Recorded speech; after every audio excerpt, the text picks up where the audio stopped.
안녕하세요. 오늘도 사연살롱을 찾아주셔서 감사합니다. 20년 전 사고로 모든 기억을 잃은 40대 아줌마예요. 남들은 옛 기억들을 추억 삼아 이야기꽃을 피우기도 하지만 전 20살 이전의 기억이 없기 때문에 어린 시절 추억이 전혀 없네요. 드라마나 영화에서처럼 극적인 음악이 흘러나오며 한순간에 파바박 모든 기억이 돌아오면 얼마나 좋을까요? 하지만 현실은 참 비극적이네요. 단 한 장면도 기억나지 않아요. 다만 몇 개월 전 제 인생을 송두리째 뒤바꿔 놓을 만한 일생일대의 사건이 벌어졌기에 그 사건을 계기로 제 과거를 조금씩 찾아가고 있어요. 정확히 말하자면 누군가가 이야기해준 나의 어린 시절을 열심히 암기하고 있죠. 어렸을 적 사진도 보고 학교에서 받아온 상장이나 비디오로 찍어놓은 영상도 밤새 보고 있어요. 마치 시험 공부하듯 말이죠. 이렇게 외우기라도 하면 조금이나마 생각이 나지 않을까 싶어서요. 저의 노력이 참으로 가상하죠. 여러분 중 과거를 잊고 싶다고 입버릇처럼 말씀하시는 분들이 계시죠? 하지만 과거를 기억하고 추억할 수 있다는 건 크나큰 축복이에요. 전 과거에 대한 기억이 없기에 지금까지 앞만 보고 자랐어요. 시댁과 남편은 개차반이었지만 천만다행히도 아들 셋은 정말 착하고 똑똑했기에 그 아이들을 희망삼아 여기까지 올 수 있었죠. 태어나서 20살까지의 기억이 전무한 제가 그동안 얼마나 서럽게 살아왔는지 궁금하시죠? 제가 가장 좋아하는 채널인 사연살롱 여러분께 담담하게 제 인생을 털어놔 볼게요. 여러분께서 공감해 주시면 제가 살아갈 힘이 좀 날 것 같아요. 지금부터 시작할게요.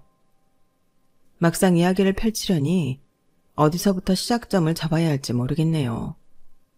저의 첫 기억은 20살 때 병원이었어요. 피투성이가 된 응급실 침대 시트와 뭔가 불안한 눈빛으로 날 쳐다보던 한 남자와 그의 엄마. 제가 깨어나자 몇 번이고 되물었어요.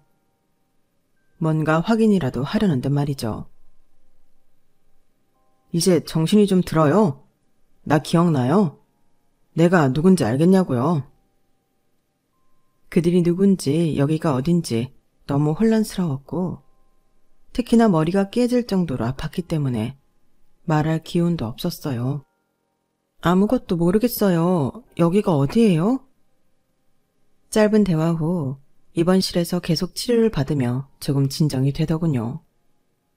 그 남자와 남자의 엄마는 저와 눈만 마주치면 계속 기억나냐고 물어왔고 전 사실대로 아무 기억이 없다고 했죠.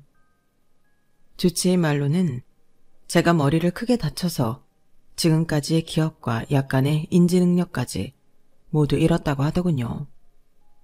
그런데 그 남자와 할매는 그 소리를 듣고 자기네들끼리 오히려 다행이라고 하더군요. 뭐가 다행이라는 거예요? 다 듣고 있었냐? 아니다. 그냥 우리끼리 한 말이야. 현재 기억나는 게 하나도 없다고 하니 나랑 내 아들이 다 알려줄게. 기억나는 게 없으면 외우기라도 해야지. 이게 다 네 팔자인 것을 어쩌겠니? 그래 색시야. 내가 우리 색시한테 하나부터 10까지 빠짐없이 다 알려줄게. 나는 당신 남편이야. 이쪽은 우리 엄마. 그러니까 당신 시어머니고 우린 가족끼리 식당에서 밥 한 번 먹는 걸로 결혼식을 대신하고 신혼여행으로 서울 구경 다녀오다가 차 사고를 당한 거야. 우리 고향인 섬마을로 다시 돌아오다가 말이야. 우린 원래 바닷가에서 살던 사람들이야. 당신은 오래전 조실부모한 고아로 홀로 자랐고 당신이 하도 날 쫓아다녀서 내가 색시로 받아줬지 뭐. 모든 게 혼란 그 자체였지만 나의 시모와 남편이라는 사람이 말한 대로 그대로 외울 수밖에 없었어요. 난 원래부터 집도 절도 없고 고아라고 하니 내게 가족은 그 둘뿐이었거든요.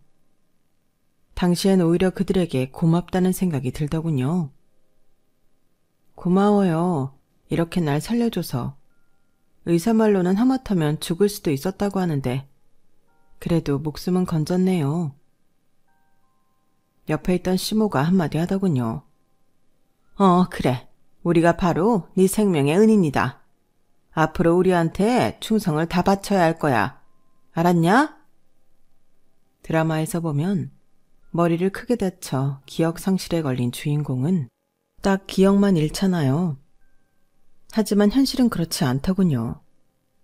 머리를 다쳐 인지 능력과 언어 능력까지 저하된 저는 마치 초등학생처럼 다시 한글 공부와 말 연습을 해야 했어요. 몇 개월 만에 태어난 저는 남편과 시모와 함께 사는 신혼집인 시댁에 가서 현실 생활에 돌입했어요. 하나하나 다 배워가면서 말이죠. 기억을 빼고 전반적으로 거의 정상 수준으로 돌아오자 그들은 본색을 드러내기 시작했어요.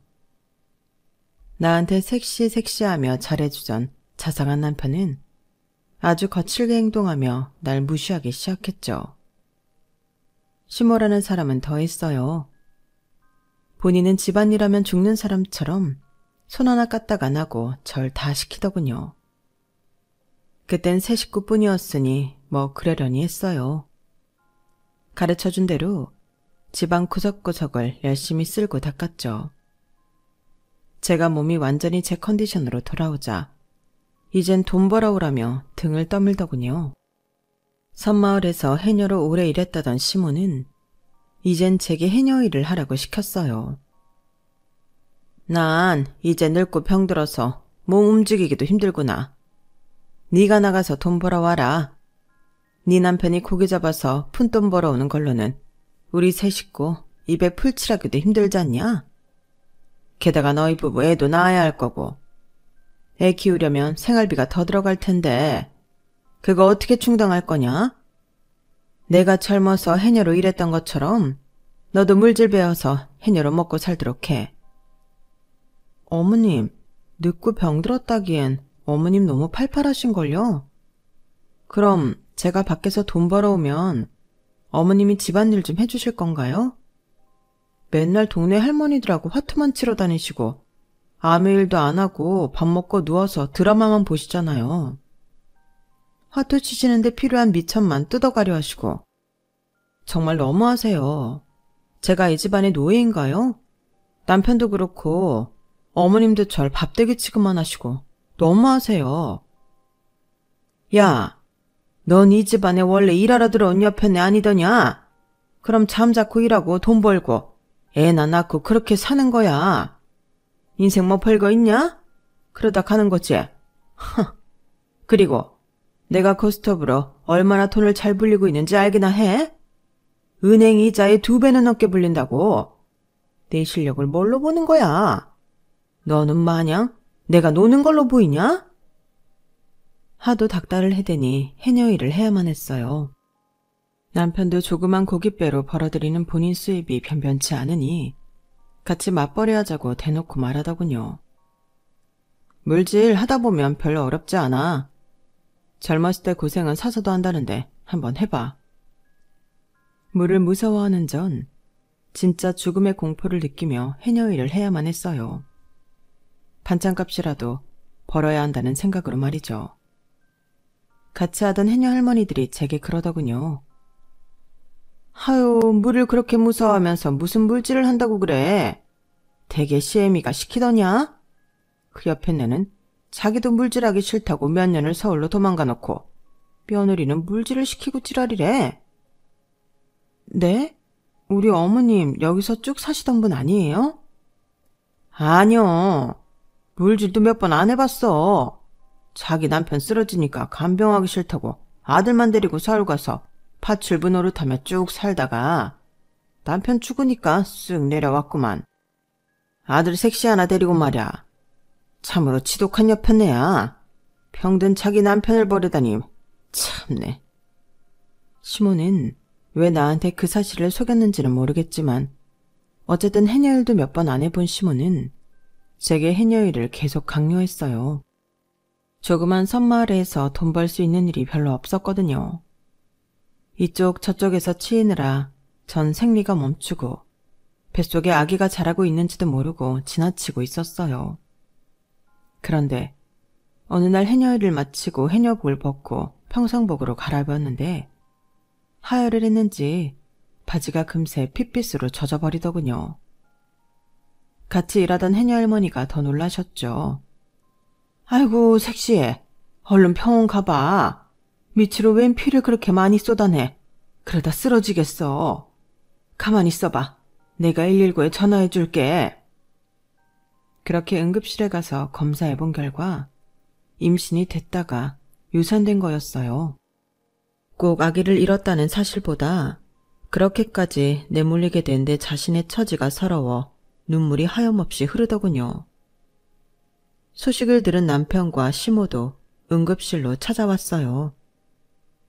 유산됐다고 남편이 걱정하니 그 꼴이 보기 싫었는지 시모는 비아냥댔죠.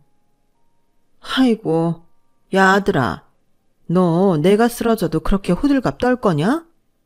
유산 한두 번 하는 게 뭐 그리 큰일이라고. 야, 며느라, 너 물질도 싫고 집안일도 안 하려고 일부러 꾀병 부리는 거 아니냐? 철문애가 얼른 툭툭 털고 일어나라. 뭐라고요, 어머님? 꾀병이라뇨. 밑으로 피를 양동이째 쏟아내서 지금도 어질어질한데 지금 거짓말로 입원한 것처럼 보여요? 난 더 이상 물질 못해요. 해녀 일 안 한다고요. 그렇게 선포를 하고는 좀 더 쉬운 일을 찾아봤어요. 어렵사리 식당 설거지 일을 구할 수 있었고 그 사이 임신도 다시 되고 만삭이 될 때까지 일을 했죠. 아기를 낳고 한 달 정도는 그 사이 임신도 다시 되고 만삭이 될 때까지 일을 했죠. 아기를 낳고 한 달 정도는 집에서 아이만 봤죠. 하지만 시모와 남편이 주는 눈치가 대단했어요. 남편도 합세해서 나가서 돈 벌어 오라더군요. 애 낳고 한 달 쉬었으면 된 거 아냐? 엄니한테 애기 맡기고 다시 식당 일하는 건 어때? 직장 다니는 사람들도 최소 3달은 쉬더라. 난 애 낳고 우리 아기 100일까진 젖 먹이고 싶어. 난산으로 나와서 밑이 다 찢어져 아직도 너덜너덜한데 한 달 만에 당장 돈 벌어오라는 거야? 그럼 어떡해. 이제 애까지 태어난 마당에. 그리고 우리 엄마 씀씀이 알잖아. 나 혼자 물고기 잡아서 번 돈으로는 쌀값 대기도 힘들다고. 그때쯤 시모가 동네 할매들과 하던 고스톱 판돈이 점점 커지는 것 같더군요. 다들 화투에 눈이 벌게져서 마치 좀비들이 모여있는 것 같았죠. 영락없는 도박판이었어요. 남편은 워낙 의심이 많은 사람이어서 현금을 은행에 안 맡기고 집에다 쌓아놓는 버릇이 있었어요. 은행 그까짓 거 망해버리면 내 돈 다 날리는 거잖아. 시골 은행이 뭐 제대로 돌아가나 가겠냐고. 통장에 숫자로만 딱 찍힌 그걸 어떻게 믿어? 난 우리 집 창고가 제일 믿을만하더라. 하지만 식량 빼가는 쥐새끼 마냥 돈 빼가는 도둑놈은 따로 있었어요. 바로 시모였죠. 자기 아들이 힘들게 번 돈을 야금야금 빼다가 고스톱을 치는 것 같더군요. 남편은 돈이 점점 줄어드는 것을 발견하고는 자기 엄마보다 절 먼저 의심하더군요. 당신이 창고 돈 빼갔어? 아, 생활비가 필요하면 나한테 말하지. 왜 남의 돈을 몰래 훔쳐가? 식당에서 알바도 하면서 돈이 그리도 모자라? 대체 살림을 어떻게 하고 앉아있는 거야? 도둑년 같으니라고. 뭐? 도둑년? 지금 내가 당신 돈 몰래 빼갔다고 의심하는 거야? 내가 아니라 어머님이겠지. 우리 애기 봐준다고 나보고 나가서 돈 벌어오라고 하더니 맨날 대충 재워놓고 동네 할매들이랑 고스톱이나 치러 다니고. 돈이 있어야 도박판에 껴주니 맨날 아들내미 또 몰래 훔쳐가는 거 아니야. 그거 모르고 있었어? 뭐? 물 엄마가? 우리 엄마 그럴 사람 아니야. 섬 사람이라 입이 좀 거칠어서 그렇지. 청년 결백한 양반이라고.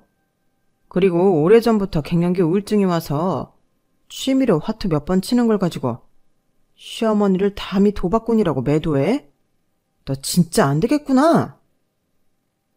남편은 급기야 내 뺨을 때리기까지 하더군요. 저도 눈이 돌아버렸죠.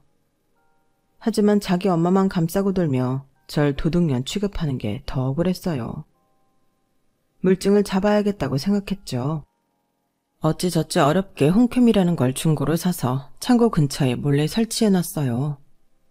성능이 꽤 좋아서 부엌까지 다 보이더군요. 설치한 지 며칠이 되지 않아 시모가 남편 돈에 손을 대는 게 찍혔고 또 다른 영상들도 찍혔어요. 제가 식당 알바를 마치고 고된 몸을 이끌고 집에 돌아오면 시모가 보리차 한 잔을 줬어요. 그게 시모의 유일한 집안일이었죠. 그런데 CCTV를 확인하니 거기에 가래침을 뱉거나 코를 흥 하고 풀어서 제게 건네주는 게 아니겠어요? 전 그것도 모르고 벌컥벌컥 들이켜왔는데 진짜 구역질이 날 만큼 역겹더군요. 남편과 시모가 다 같이 있는 자리에서 CCTV를 틀었어요. 남편 돈을 훔쳐가는 거나 애기가 울어도 제대로 보지 않고 낮잠만 쳐자는 시모. 제 물컵에 침 뱉는 시모의 모습이 적나라하게 다 찍혔죠. 남편도 화가 났는지 자기 엄마한테 버럭 화를 내더군요. 처음 보는 모습이었죠. 엄마, 화투도 정도껏 치셔야지. 아들내미가 힘들게 번 돈 다 가져가시면 어떡합니까? 애도 있는데 애기 우유값은 남겨놓으셔야죠. 그런데 시모의 반응이 더 가관이었어요. 적반하장도 유분수지 진짜 낯짝이 두껍더군요. 야, 며느리 너 이제 몰래카메라까지 들이대면서 날 감시하냐? 전생에 무슨 웬 술을 졌나? 인연을 며느리로 들이는 게 아니었는데 내가 미쳤지. 내가 미쳤어. 네가 나랑 우리 아들 사이를 기어코 갈라놓는구나. 대체 뭘 갈라놓는다는 건지 이해를 할 수가 없었죠. 그렇게 사건이 일단락되는 듯 했으나 그 다음 우리 애기에게 끔찍한 일이 벌어지고 맙니다. 여전히 저도 돈을 벌어야 했길래 불안했지만 이젠 아기 잘 봐준다는 시모의 말만 믿고 계속 식당 설거지 일을 나갔어요. 그 사이 둘째 아기가 생겼기에 만삭을 하고도 일을 해야 했죠. 그런데 병원으로부터 긴급하게 연락이 오더군요. 박정구가 어머니 되시죠? 지금 빨리 병원으로 와주세요. 아기가 좀 크게 화상을 입었는데 지나가던 동네 할머니가 발견하고 119 타고 왔는데 가족이 필요합니다. 네? 우리 아들이요? 어디를 어떻게 화상을 입었는데요? 애기 친할머니가 봐주고 있었는데 동네 할머니가 같이 있다고요? 암튼 알았어요. 빨리 갈게요. 전 만삭인 몸으로 냅다 뛰어서 택시를 잡아타고 병원으로 향했어요. 엉엉 울면서 말이죠. 병원에 가보니 애기 잘 돌봐준다던 시모는 어디 가고 동네 할머니만 계시더군요. 아이고 새댁 얼른 와. 정국이가 혼자 있다가 식어가는 곰젖을 엎어서 다리 엉덩이까지 다 튀었어. 다행히 고추는 괜찮대. 하늘이 살린 거야. 우리 애기, 내 피 같은 우리 아기 괜찮니? 엄마가 미안하다. 엄마가 죄인이야. 그놈의 돈이 뭐라고 널 내팽개치고 나가서는. 곧이어 소식을 들은 남편도 쫓아왔어요. 어느 정도 진정이 되자 남편에게 입원한 첫째 아이 간병을 맡기고는 저는 시모를 잡으러 갔어요. 아니나 다를까 화투판에 저 앉아있더군요. 시모의 신난 목소리가 저 멀리서까지 들리더군요. 자, 어서 다들 돈 내놔 돈. 이번 판은 내가 대박 났다.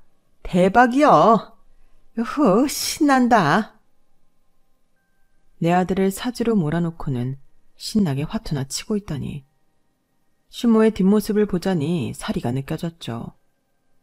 피가 거꾸로 솟는 것 같았지만 일단 차분히 뒤로 빠져서 112에 신고했어요. 도박판이 벌어지고 있다고 말이죠. 잠시 후 경찰들이 몰려왔고 일단 시모까지 싹 다 잡아가더군요. 전 뒤에 몰래 숨어서 집으로 와버렸어요. 제가 신고한 건 비밀로 해달라고 했죠. 유치장에 갇힌 시모는 남편에게 연락했고 가까스로 나올 수 있었다고 해요. 잡힌 건 처음이었으니 도박 초범으로 말이죠. 남편은 아기가 화상을 입은 것에 대해 시모를 다그치더군요. 엄마, 아니 어떻게 애를 냅두고 화투를 치러 다닐 수 있어요? 지금 아기가 병원에 입원할 정도로 화상을 입었잖아요. 자넨 화투 때문에 내 돈을 빼가지 않나. 이젠 엄마 못 믿겠어요. 아기 엄마가 둘째 가져서 만삭이고 하니 그냥 내 몸 굴려서 돈 벌어올 테니 다 집에 있어요. 남편은 하는 일이 고기잡이였으니 훨씬 연봉이 세다는 원양어선 일을 알아보더군요. 이젠 원양어선 타면 애기들까지 생활하는데 문제 없을 테니 당신이 집에서 애 키워. 우리 엄마한테 맡기면 애기들한테 또 무슨 일 생길지 모르니까 말이야. 이렇게 전 둘째를 낳으며 전업주부가 되었어요. 여전히 시모는 집안일에 손 하나 까딱 안 하고 밖으로만 돌았지만 그래도 식당일 안 하고 집안일 하며 아이들을 돌볼 수 있다는 게 제겐 마치 휴식처럼 느껴지더군요. 원양어선을 타게 된 남편은 몇 달 만에 한 번씩 집에 와서는 긴 휴식을 가지고 또 배 타러 나갔죠. 어쩔 땐 왼수 같지만 그래도 한참을 떨어졌다가 오랜만에 만나니 애틋한 맘도 생기더군요.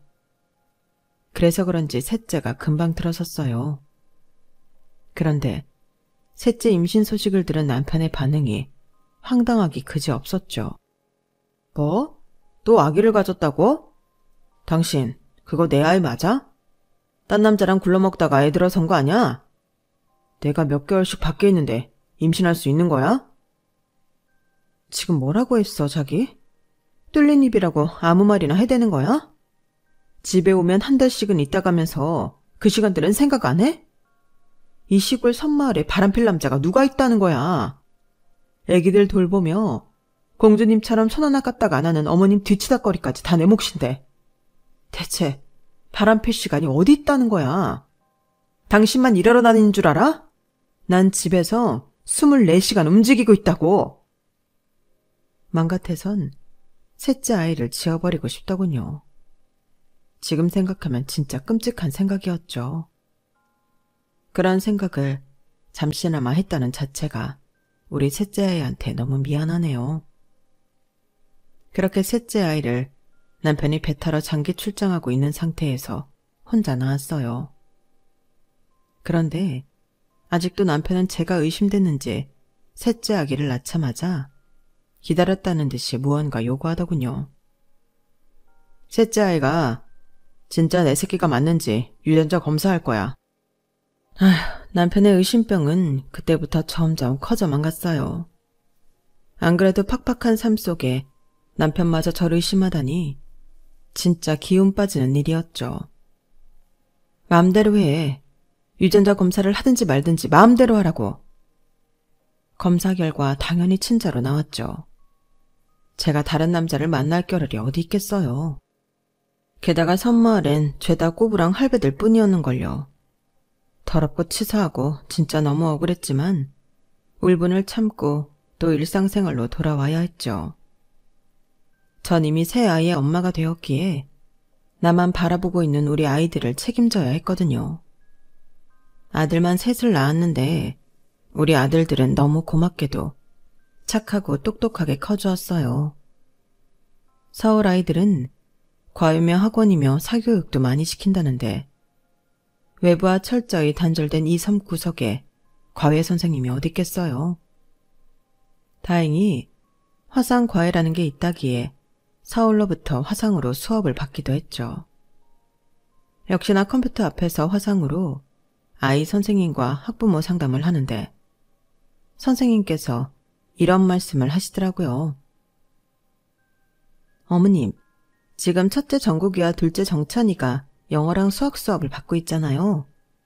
그런데 워낙 수업을 잘 따라오고 실력이 범상치 않길래 컴퓨터로 간단히 영재 테스트하는 게 있어서 저번에 한번 해봤어요. 그랬더니 둘 다 영재 판정을 받았어요.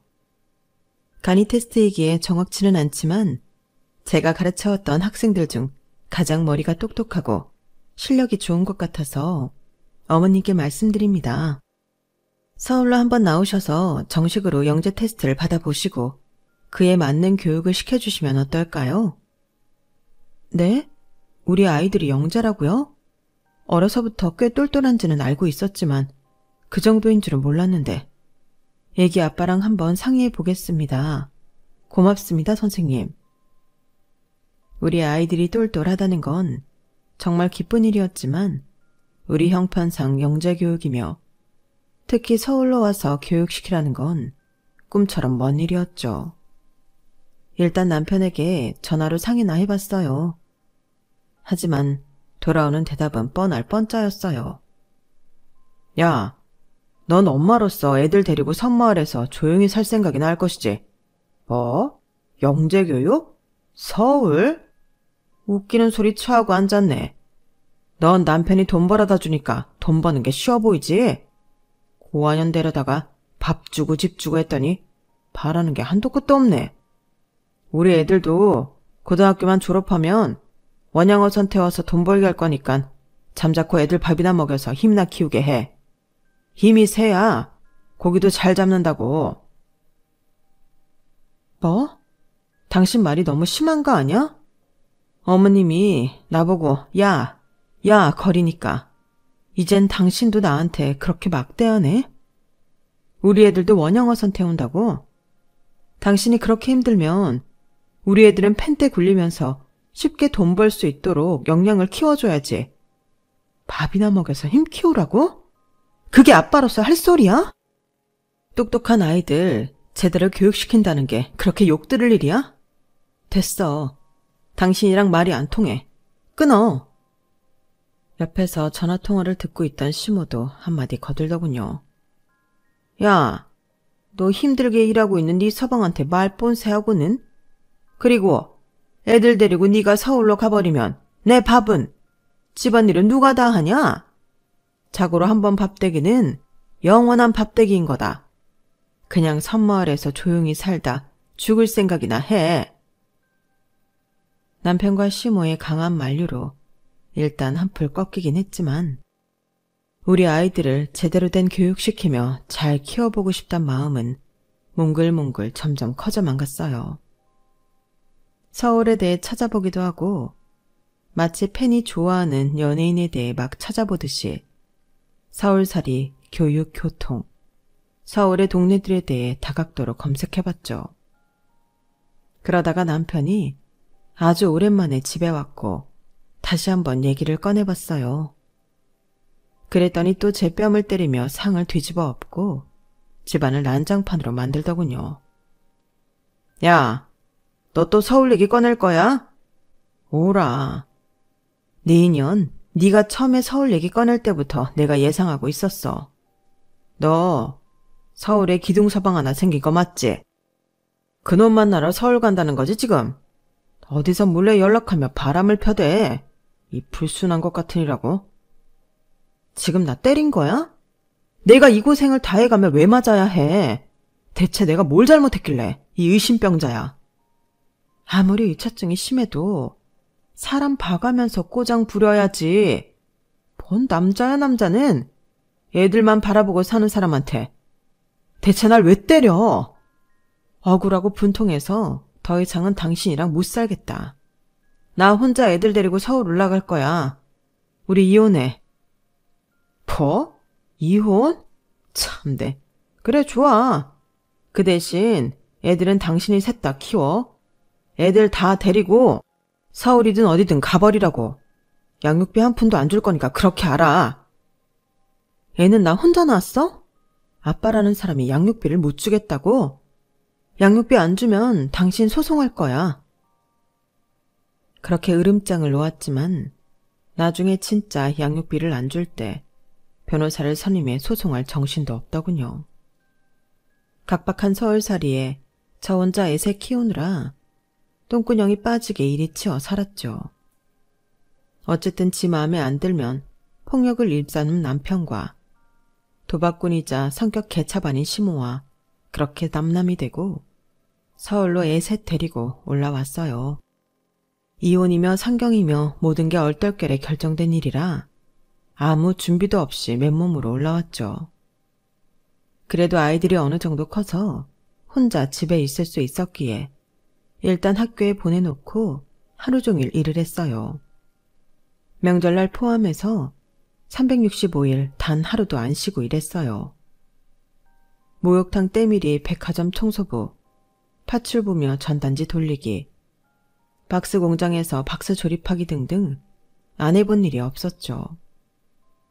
그렇게 일해서 번 돈으로 우리 아이들 학비 대주고 먹이고 입히는 게 큰 낙이었어요. 계획대로 특수 영재교육까지 못 시켰지만 우리 정국이는 서울에 있는 수준 높은 중학교에 진학하여 전교 1등을 놓치지 않더군요. 서울대 의대가 목표라며 15살짜리 아이가 밤을 새서 공부하는 걸 보면 대견하기도 하고 짠하기도 했죠. 둘째 정찬이와 셋째 정윤이도 형 따라서 늦게까지 열공하는 게 습관이 되었어요. 어렸을 때는 투닥투닥 싸웠지만 사춘기가 지나고부터는 철이 들며 180도 바뀌더군요. 특히 정국이는 중학생임에도 거의 어른처럼 말하곤 했어요. 엄마, 혼자 힘으로 저희 세 아들 키우시느라 너무 힘드시죠? 제가 얼른 잘 나가는 의사가 돼서 엄마 호강시켜 드릴게요. 그리고 정찬이랑 정윤이 걱정은 하지 마세요. 제가 거애 선생님처럼 동생들 가르칠 테니까요. 제 실력 아시잖아요. 아이고, 우리 큰아들. 말이라도 그렇게 해주니 엄마는 너무 고마워.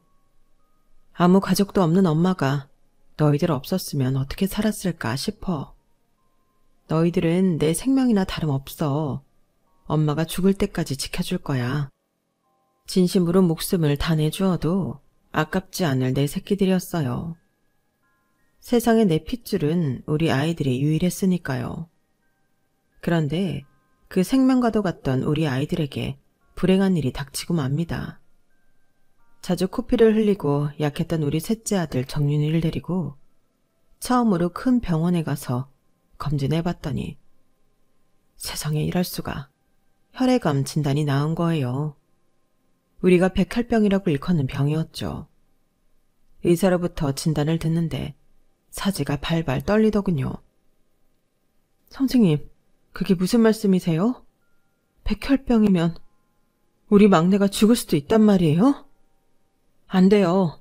제가 죽었으면 죽었지 우리 막내 아들은 절대 안 돼요. 어머님, 다행히 초기에 발견해서 정윤이가 치료만 잘 따라와주면 완치될 수도 있을 것 같습니다. 아이들 소아 백혈병 완치율이 80%를 넘어갑니다. 너무 걱정 마세요. 위험한 급성도 아니니 같이 노력해 봅시다. 주치의의 말에 조금이나마 안심이 되더군요. 막내의 간병이 최우선이니 그때까지 모아놓은 현금으로 일단 생활하기로 하고 제가 막내의 곁을 지켰죠. 하지만 얼마 지나지 않아 금세 모아놓은 돈이 바닥을 보이더군요. 돈 걱정에 잠도 못 이루던 절 눈치 빠른 첫째 아들이 캐치했어요. 엄마, 저랑 정찬이가 돌아가면서 막내 간병할 테니까 엄마가 일해야 되면 하세요. 제가 성인이었으면 몸이 부서져라 이래서 돈 벌어올 텐데 그러지 못하니 너무 답답하네요. 당장 돈이 급하긴 했기에 쪽잠을 하루에 3시간 정도 자가며 진짜 쓰러지기 일보 직전까지 일했어요. 어떻게든 우리 막내 아들을 살려야 했기에 소처럼 개처럼 일해서 돈을 모았죠.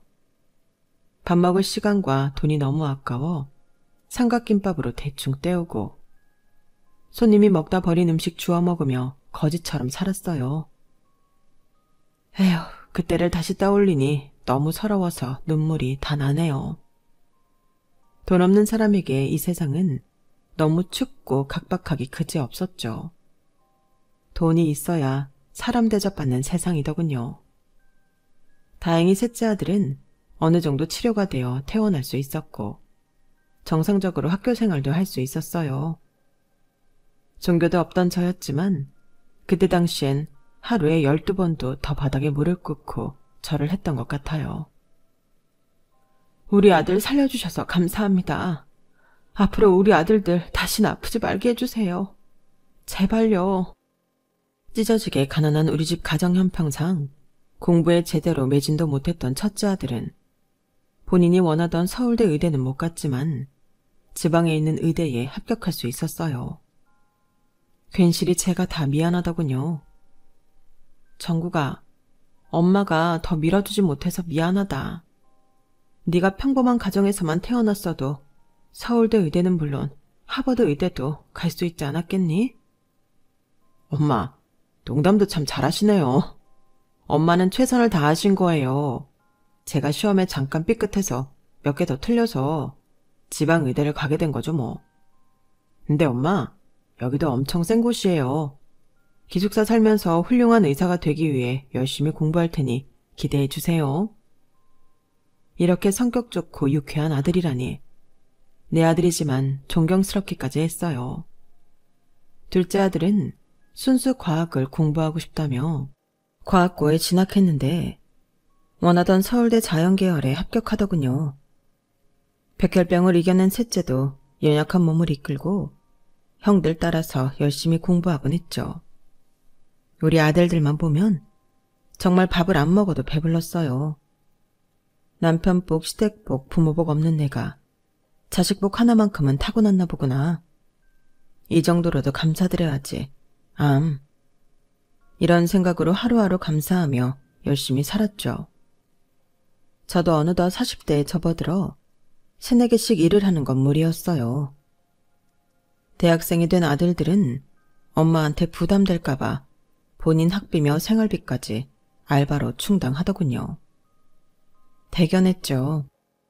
덕분에 전 백화점 청소부 일 하나만 하면서 잠도 7, 8시간씩 자고 여유를 부릴 수 있었어요. 전엔 잠을 7, 8시간씩 자는 게 사치처럼 느껴졌는데 잠만 제대로 자도 살 것 같더라고요. 백화점에서 몇백 몇천만 원씩 하는 물건들을 두 손이 모자랄 정도로 사가는 사람들을 보면 완전히 딴 세상 사람들처럼 느껴졌죠. 그날도 내 발자국이 생기지 하게 않기 위해 뒤로 걸으며 백화점 바닥을 삐까뻔쩍하게 닦고 있는데 저도 모르게 고객과 충돌하고 말았어요. 잠깐 고개를 돌려보니 비서인지 경호원인지 까만 양복을 입은 수행원들 3, 4명과 함께 쇼핑하는 노부부였어요.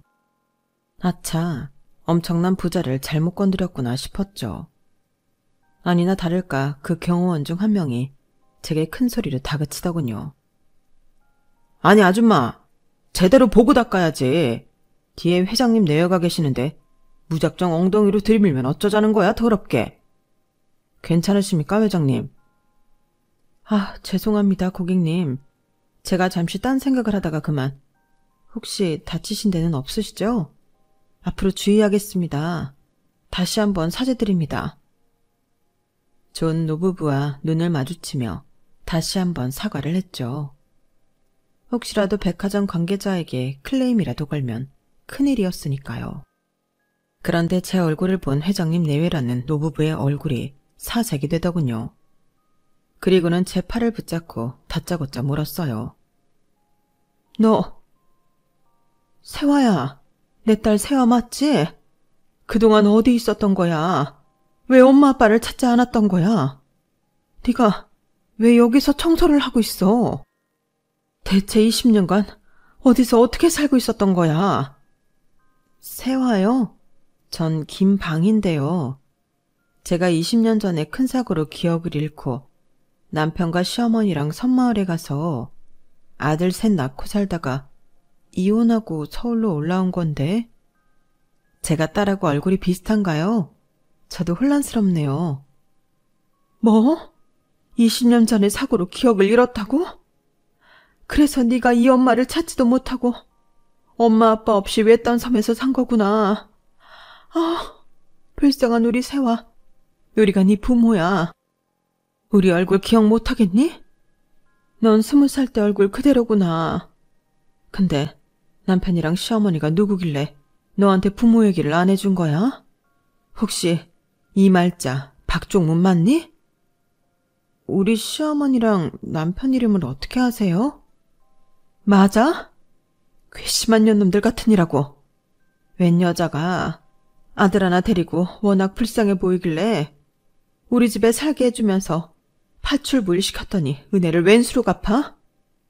그 작자들 당장 찾아야겠다. 그 년놈들 어딨니? 아니다. 일단 우리 집으로 가자꾸나 세화야. 너 아들이 셋이라고? 어디 살고 있니? 우리 손자들까지 데리고 원래 우리가 살던 집으로 가서 얘기하자꾸나 아가. 내 엄마라는 사람이 날 보고 아가라고 부르는데 느낌이 이상했어요. 날 이렇게까지 다정하고 따뜻하게 불러주는 사람이 존재하는구나. 굉장히 어색한 감정이었죠. 아직 고등학교에 재학 중인 막내 아들을 데리고 제가 원래 살았다던 곳에 갔어요. 대궐 같은 그 집에는 아직도 제 방이 남아있더군요. 제가 10대 시절 한창 재기 발랄할 때의 사진들이 한 벽면을 가득 찰 정도로 많이 걸려 있었어요. 지금의 얼굴과 별반 다르지 않았지만 너무 이상하더군요. 친부모님은 엉엉 우시면서 내 손을 계속 잡고 이야기하셨어요. 중소형 로펌의 수장으로 아직도 일하고 계시는 아빠와 교수로 명예퇴직하신 엄마 덕분에 우리 집은 꽤 부유하게 살 수 있었더군요.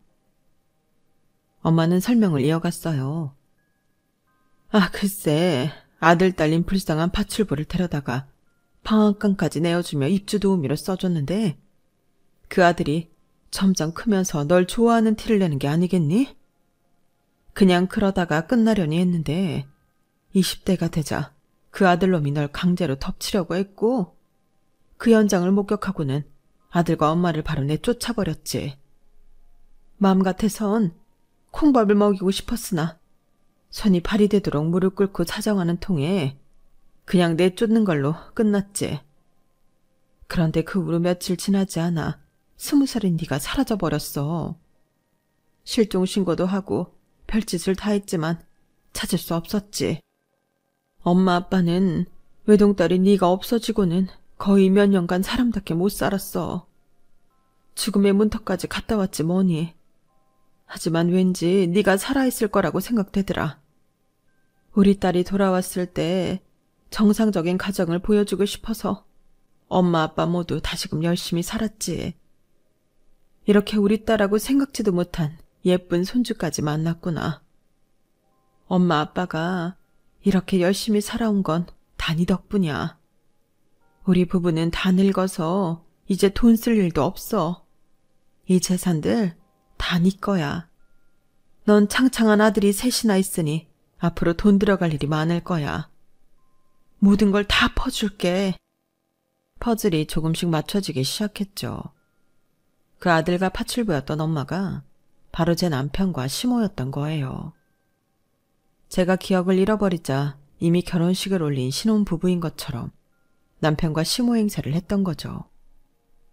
전 그들에게 속아 지난 20년을 고난과 역경 속에 개고생하며 살아왔고요.